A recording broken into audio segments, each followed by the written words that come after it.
आज के इस समारंभ में और राहुल जी की जो यात्रा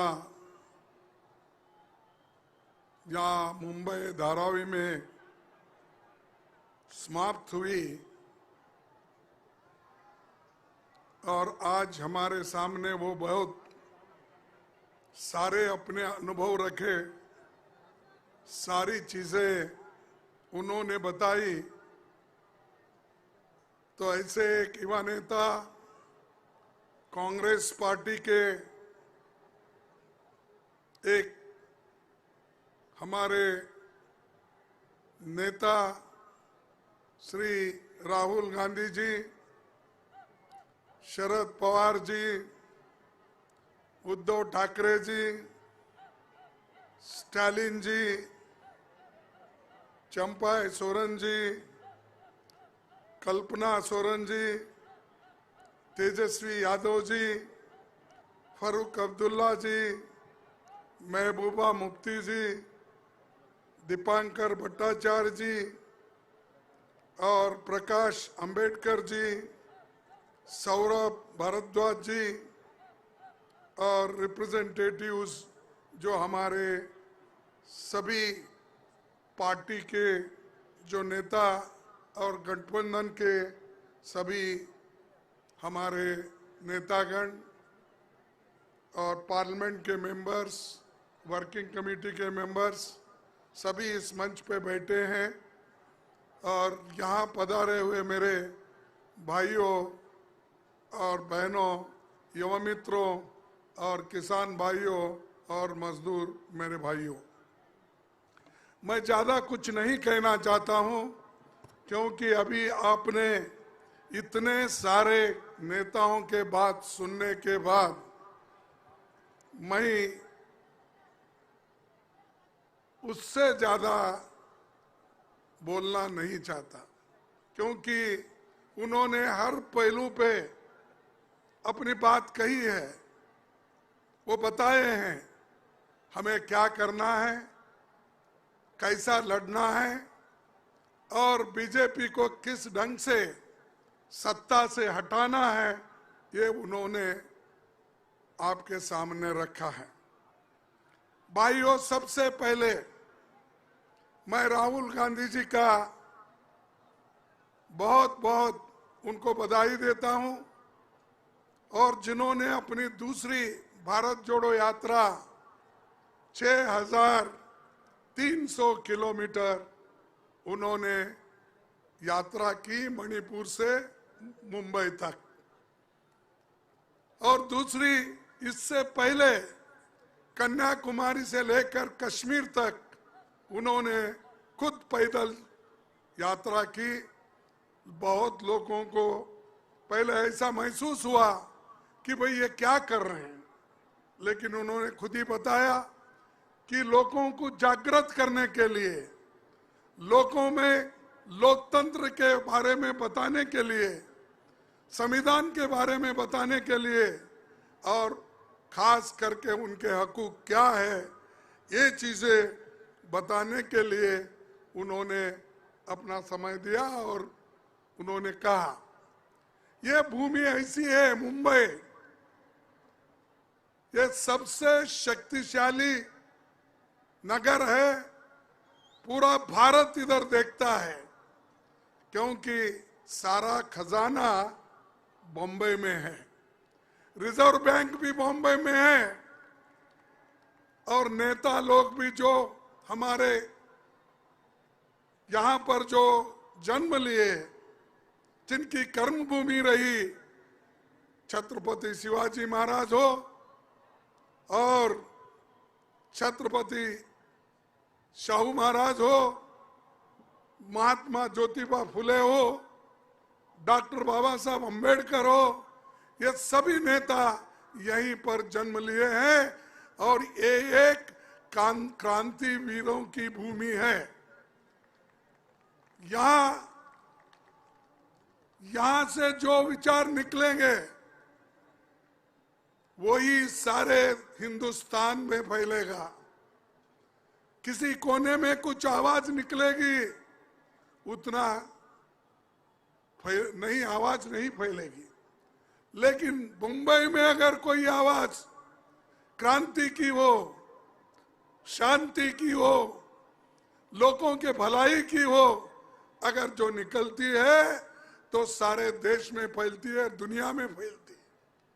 तो इसीलिए मुंबई हम सब के लिए एक बहुत बड़ा गर्व है और खास करके हम सबको इस बारे में हम सोचना भी जरूरी है। और साथियों, ये जो आर्थिक राजधानी रहते हुए सभी गरीबों को, मध्यम वर्ग को और अमीर से अमीर आदमी भी यहाँ रहता है, गरीब से गरीब आदमी भी यहाँ रहता है। इसीलिए हमारे पास लोग कहते हैं कि भाई मुंबई अगर कोई काम ढूंढने के लिए जाता है, कभी भूखा नहीं मरता, वो वहां पर कुछ कमा के लाता है, लेकिन कभी वो घुमाता नहीं। लेकिन इस स्थिति में इस देश का आज क्या परिस्थिति है, इसीलिए हमने एक 5 गारंटी घोषित की है। वो 5 गारंटी में, जिसमें खास करके किसान, युवा, महिला, श्रमिक और हिस्सेदारी न्याय गारंटी, इस न्याय गारंटी 5 न्याय गारंटी में और एक 5 हमने जोड़ दिया। यानी किसान के लिए क्या क्या करेंगे, युवाओं के लिए हम क्या करेंगे, महिलाओं के लिए हम क्या करेंगे, और जातीय जनगणना करने से या इस देश के गरीबों की किस ढंग से भलाई होगी, और वो सेंसस को हम सामने लाना चाहते हैं, भलाई नहीं चाहते हैं। इसीलिए हम इसको हमें चाहते हैं कि 25 गारंटी जो हम सभी ने स्वीकारा है और स्वीकारने वाले हैं, ये आपको जब आने वाले दिन में सभी मिलके आपको बताएंगे। ये सब गरीबों के लिए हमने किया है, हमारे कार्यक्रम ये गरीबों के लिए है। और मोदी जी के कार्यक्रम क्या है, ये सिर्फ अमीर के लिए है। जैसा कि राहुल जी ने बताया, जैसा कि औरों ने कुछ बताया, ये सभी गारंटीज हमारे गरीब तबके के लिए, भलाई के लिए है। लेकिन मोदी जी की गारंटी सिर्फ चंद अमीर लोगों के लिए है। जो अमीर रोज अमीर बन रहा है, गरीब और गरीब बन रहा है। बहुत से लोगों को ये समझ में नहीं आ रहा, इतनी गरीबी रहती हुए हम उधर ध्यान नहीं दे रहे। इन्फ्लेशन बढ़ रहा है, अनएम्प्लॉयमेंट बढ़ रहा है, गरीब बच्चों को स्कॉलरशिप जल्दी नहीं मिल रहा है, इधर किसका भी ध्यान नहीं है। और मोदी जी हमेशा यही कहते हैं, ये मोदी की गारंटी। अरे भाई, तुम्हारी पार्टी की गारंटी तो कम से कम बोलो। Modi guarantee, Modi guarantee, Modi guarantee, ये क्या है? मोदी एक व्यक्ति है, लेकिन वो व्यक्ति को इतना अहंकार आया है कि हर चीज को ये मोदी गारंटी। और वो ये भी समझते हैं मोदी जी कि देश को आजादी मिली है वो 2014 में ही मिली है, इससे पहले आजादी नहीं आई, 1947 में आजादी नहीं आई। उनका कहना है कि आजादी मिली ये 2014 में ही मिली। इसीलिए उनकी गिनती वहीं से शुरू होती है। वो पंडित जवाहरलाल नेहरू जी ने जो किया वो भूल जाते हैं। डॉक्टर बाबा साहब अम्बेडकर ने जो निचले तबके के लिए और देश के लिए क्या किया वो भूल जाते हैं। देश के एकता के लिए किस नेताओं ने लड़ा, कैसा लड़ा, कैसी आजादी लाई, इसके बारे में वो कभी नहीं सोचते। उनकी सोच अलग है। जो शक्ति राहुल जी ने बताया, मैं तो खुलकर बताऊंगा, ये जो शक्ति कहने की शब्द है, मोदी जी के पास आरएसएस की शक्ति, आरएसएस की आइडियोलॉजी, मनुवाद, ये उनकी शक्ति है। इस शक्ति से, इस विचारधारा से हमको कुचलना चाहते हैं। और मैं ये कहना चाहता हूं कि बार बार चंद लोग ये कहते हैं कि भाई हमको 400 दो इस बार। हमारे पास कर्नाटक का एक एमपी, उसने कहा कि हमको 2/3 मेजॉरिटी होना। क्यों होना भाई? इसीलिए होना, देश के संविधान को बदलना है। मैंने कहा अपने प्रेस नोट में, यह कहा कि 2/3 मेजॉरिटी देश के संविधान को बदलने के लिए होना, देश को अच्छा करने के लिए, देश को एकता, देश में एकता रखने के लिए नहीं, गरीबों को अमीर बनाने के लिए नहीं, भूखे पेट वालों को खाना देने के लिए नहीं, सिर्फ बाबा साहब अम्बेडकर ने जो संविधान बनाया है उसको खत्म करने के लिए। इसीलिए आपकी जिम्मेदारी बहुत होती है। जो डेमोक्रेसी, जो लोकतंत्र और संविधान, ये दोनों जो हमको मिले हैं, ये हमारी किस्मत है। 1947 से पहले सोचिए क्या स्थिति आपकी थी, कैसे आप थे, कितने लोग एमएलए बने थे, कितने मिनिस्टर बने थे, कितने पंचायत मेंबर बने थे, कितने जिला पंचायत मेंबर बने थे, कितने म्युनिसिपैलिटी मेंबर बने थे? कोई बना था? नहीं, क्योंकि किसी को वोट का अधिकार ही नहीं था, किसी को वोट का अधिकार नहीं था। लेकिन पहला संविधान जब हमारा देश का बना, जवाहरलाल नेहरू जी ने, बाबा साहब अम्बेडकर ने और गांधी जी ने सभी एकजुट होकर जो संविधान बनाकर लोगों को दिए, उसका जो इम्प्लीमेंटेशन हुआ, अनुष्ठान हुआ, जब अनुष्ठान हुआ तो महिलाओं को सबसे पहले वोट का अधिकार मिला। सारी दुनिया में कहीं भी नहीं था महिलाओं को वोटिंग का अधिकार। आजादी मिलने के बाद तत्क्षण, यानी उसी वक्त वोटिंग का अधिकार कहीं भी नहीं दिया गया। भारत एक ऐसा देश है, आजादी मिली, संविधान आया, अनुष्ठान हुआ और हर महिला को वोटिंग का अधिकार दिया। हर बच्चों को, जिसकी उम्र 21 साल थी उस वक्त, उनको मिला, गरीब को मिला, अमीर को मिला, मध्यम वर्ग को मिला, मजदूर को मिला, किसान को मिला। ये हक मिलने से आपके पास ये ताकत आ गई। इसीलिए मैं पार्लियामेंट में बहुत बार ये बात किया, मोदी जी आप जिस स्थान पे बैठे हैं उस स्थान पे देश के संविधान रहने के वजह से, उसकी रक्षा करने के, हम लोग उसकी रक्षा करने के वजह से और लोकतंत्र हमने बचा के रखा, इसीलिए आप प्रधानमंत्री बने। और मैं खुद अपने आप को कहा, मैं भी एक मजदूर का बेटा हूं, मैं एक अपोजिशन पार्टी का लीडर बन के बैठा, ये डेमोक्रेसी के वजह से, ये संविधान के वजह से। उस संविधान को तुम तोड़ना चाहते हो, उस संविधान को तुम निकालना चाहते हो, ये कभी नहीं होगा। अगर होगा, इस देश में बहुत बड़ी क्रांति होगी और इसके पीछे सब लोग रहेंगे, इकट्ठा रहेंगे। अगर डेमोक्रेसी नहीं तो क्या करेंगे आप? वोटिंग पावर नहीं है तो आप क्या करने वाले हैं? आपको आजादी नहीं है, बोलने की आजादी नहीं है, तो आप क्या करेंगे? तो उसको बचाने के लिए, आप लोगों के हकूक को बचाने के लिए हम कोशिश कर रहे हैं।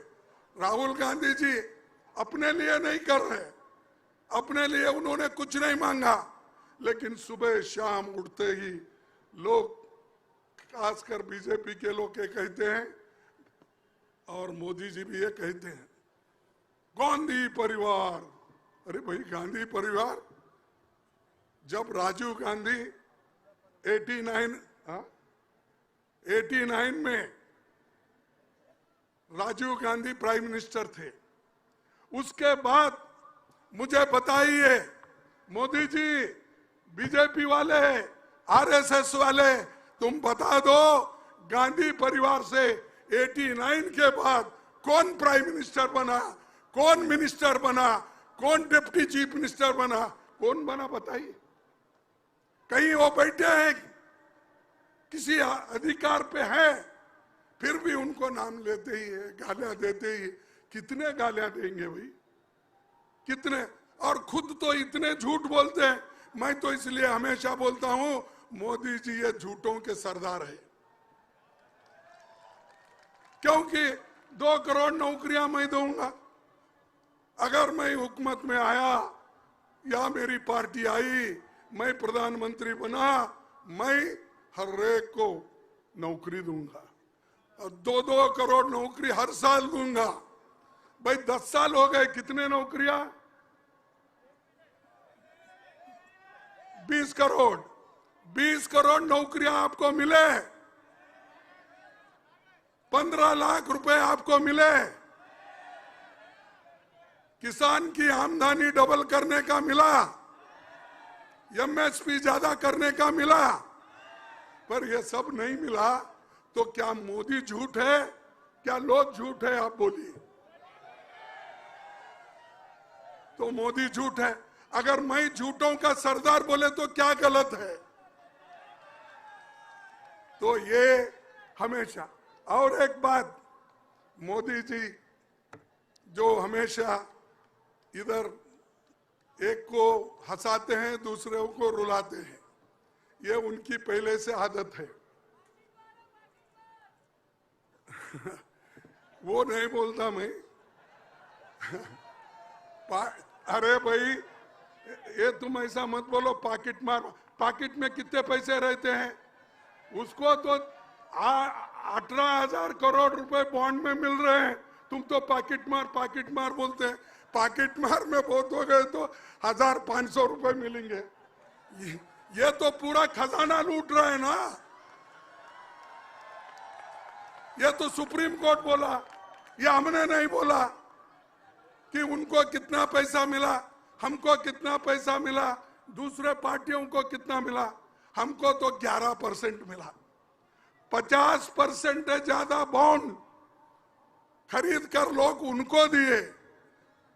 अब इसी के ऊपर आप समझ लीजिए मोदी जी कैसा करते हैं। मोदी जी हमेशा कहते हैं, न खाऊंगा न खाने नहीं, न खाऊंगा न खाने नहीं दूंगा। लेकिन मेरा कहना है, न खाऊंगा न खाने दूंगा जो बोलते हैं, तो तीसरा शब्द यह है, न खाऊंगा न खाने दूंगा। लेकिन बड़े बड़े अमीर लोग जो हजारों करोड़ में बॉन्ड देते हैं, मैं गपचुप लूंगा। ये उनकी आदत है।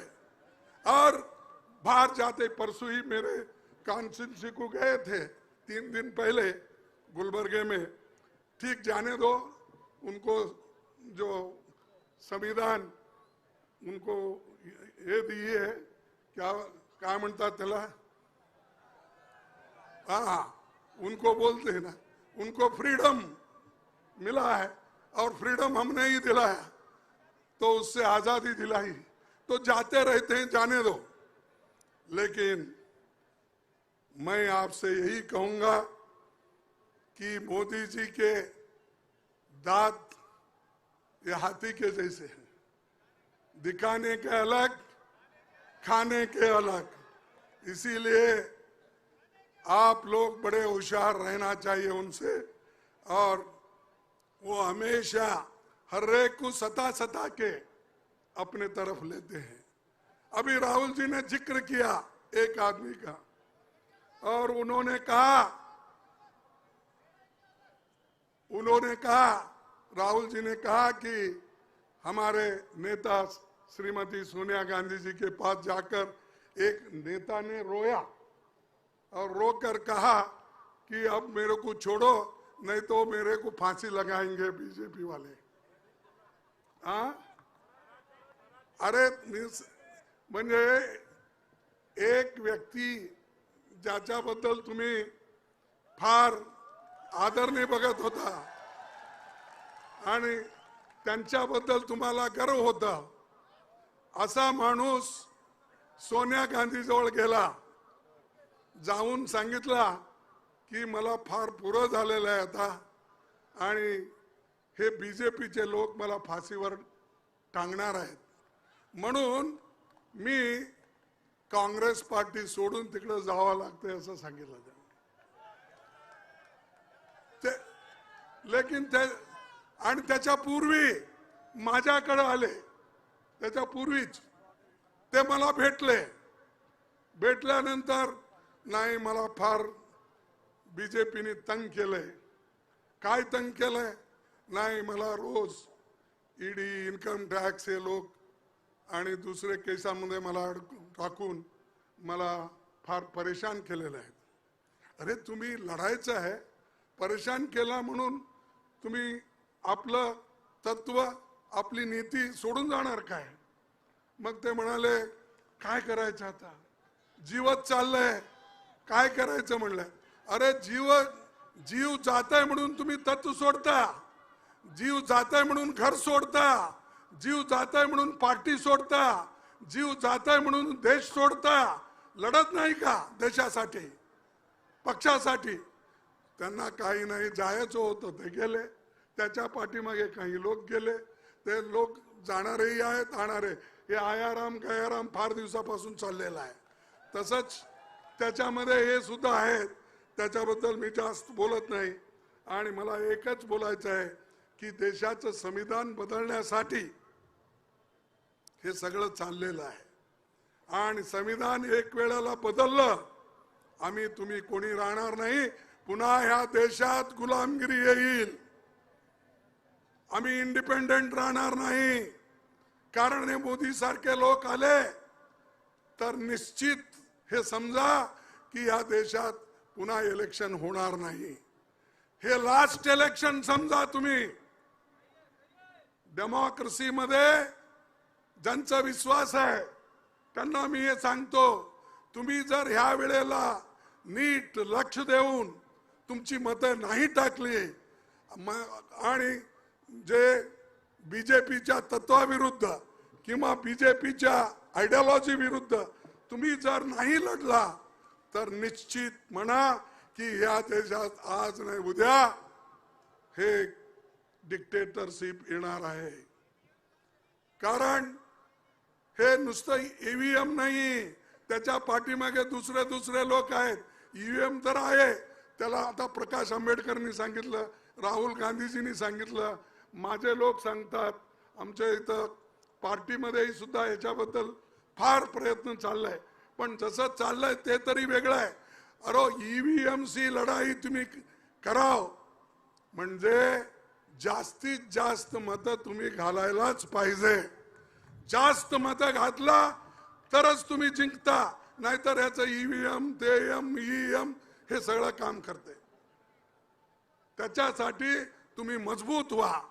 आणि आम्ही तर म्हणलो व्हीव्हीपॅट सगळे आपण त्याचं मोजणी करायचं, तर तेवढं केल्यानंतर सुद्धा आम्हाला सांगायचं आहे की त्यांना की एक तरफ व्हीव्हीपॅटचं असू दे, पण तुम्ही करता कशासाठी?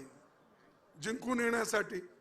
जिंकणं एक गोष्ट वेगळी आहे, पण देश चालवणं, लोकांना बघणं आणि देशात शांती राहणं, टिकणं, प्रेमाने वागणं हे एक दुसरी चीज आहे।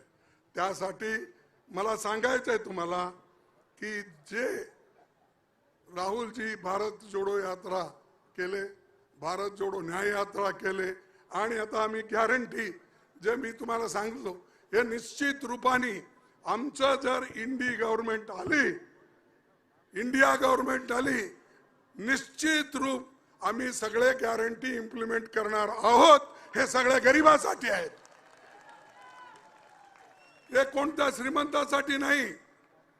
आणि आम्ही हे ऑलरेडी इम्प्लिमेंट केलंय. कर्नाटकामध्ये आम्ही 5 गॅरंटी दिलो, काँग्रेस पार्टी तिथे इम्प्लिमेंट करून दाखवली. तेलंगणामध्ये 5 गॅरंटी 6 गॅरंटी दिले, तेही आम्ही इम्प्लिमेंट करून दाखवलो. आम्ही जे सांगतो ते करतो. त्यासाठी तुम्ही सगळे मिळून एक होऊन आम्हाला मदत करा. आणि हे बघा, बीजेपीचे लोक पळून जातील. आज काही लोक काँग्रेसचा झेंडा सोडले, शिवसेनेचं सोडले असतील, एनसीपीचे सोडून गेले. ते पुरत तुम्ही जर 2024 मध्ये आम्हाला मत घेऊन भारी बहुमताने जर तुम्ही निवडून आला, ते सगळे लोक दुसरीकडे पळतील, आमच्याकडेच येतील पुन्हा. त्यावेळेला तुम्ही घेऊ नये. जे लोक पळून गेले त्यांना सोडा. मी शरद पवार साहेबांना, उद्धव ठाकरेंना सांगतो की जे गेले जाऊ दे, त्याला दुसरा तिथं पैदा होतो ना, दुसरा जन्मतोय काय, तोच आहे काय? तर हे फार मोठं आहे. म्हणून मी तुम्हाला सांगायचं आहे की तुम्ही सगळे लोक ईडी, सीबीआय, आयटी ह्याला भिवून जाऊ नका. लढा. हे असंच दिवस राहणार नाहीत. लढत राहिलं तरच तुम्हाला यश मिळेल. रडत राहिला तर तुम्हाला रडवतील ते 100%. त्यासाठी मी तुम्हाला विनंती करतो पुन्हा पुन्हा की सगळ्यात जास्त अगर नुकसान कुणाला आहे, अगर हे आपली संविधान नाश झालं, संविधान गेलं, तर सगळ्यात जास्त नुकसान दलितांना आहे, मागासवर्गीयांना आहे, गरिबांना आहे, शेतकऱ्यांना आहे, सगळ्यांना आहे, मायनॉरिटीला आहे. त्यासाठी तुम्ही सगळे एक होऊन हे काम करा. आणि जे आज आयडियोलॉजी आहे, कोणत्या आयडियोलॉजीला डिफीट करायचं आहे? मनुवादच्या आयडियोलॉजीला डिफीट करायचं आहे. ते आयडियोलॉजीला तुम्ही डिफीट नाही केला, कितीतरी तत्व सांगा, कितीतरी तुम्ही बोला, काही होणार नाही. त्या आयडियोलॉजीवर तुम्ही टिकून राहा. तेव्हाच तुम्हाला यश मिळेल, तेव्हाच तुम्ही एक होऊन उठाल. म्हणून मी तुम्हाला शेवटी एक शब्द सांगून मी आपलं भाषण संपवतो. ते आहे की आपले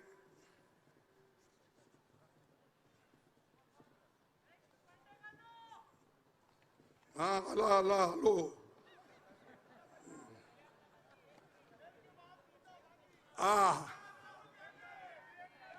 आता शेवटी मी एकच वाक्य सांगून मी माझं भाषण संपणार आहे. मी 2 लाइन सांगेन. जब हौसला बना लिया, ऐकता ना तुम्ही? जब हौसला बना लिया, ऊंची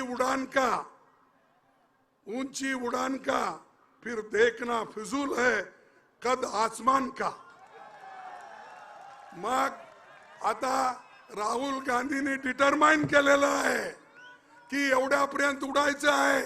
मग बघायचं नाही आकाश किती दूर आहे, किती पावला टाकायची, ह्याची काही जरुरी नाही. म्हणून मी राहुल गांधीला धन्यवाद देतो. त्यांनी जे काम केलं त्याला